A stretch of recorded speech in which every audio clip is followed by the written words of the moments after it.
স্টলে থরে থরে সাজানো নানা ক্যাটাগরির বই, নতুন নয় সবই পুরাতন, বিক্রি নয় হচ্ছে বিনিময়। উদ্দেশ্য নতুন প্রজন্মকে বই পড়তে উৎসাহিত করা।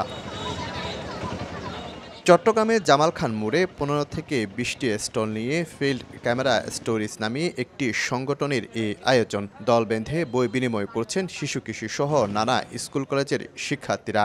প্রথমে রেজিস্ট্রেশন বুথে গিয়ে আপনার টোকেন কালেক্ট করতে হবে।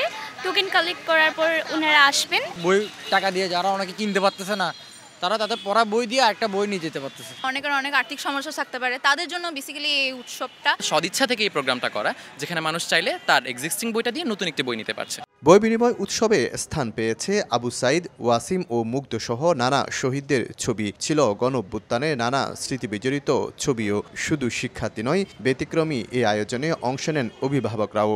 বছরে একবার না হয়ে যদি ৩ মাস পর বা এভাবে হয়, তাহলে ধারাবাহিকতা আরও একটু বই পড়ার মানে নতুন প্রজন্মের মধ্যে বই পড়ার একটা আগ্রহ সৃষ্টি হবে। এটা আসলে খুবই ভালো লাগছে, কারণ আমরা এখনো অনেকেই নতুন বই পাইনি। গত বছর এসেছিলাম, খুব ভালো লেগেছে, এবারও এসেছি। এবারের বই বিনিময় উৎসব উৎসর্গ করা হয়েছে জুলাই বিপ্লবের শহীদদের স্মরণে। নতুন প্রজন্মকে বই নির্ভর করতেই এই আয়োজন।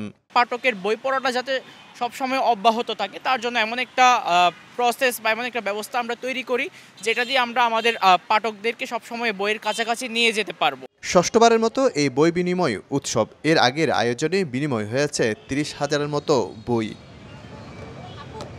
শফিকুল আলম, সময় সংবাদ, চট্টগ্রাম।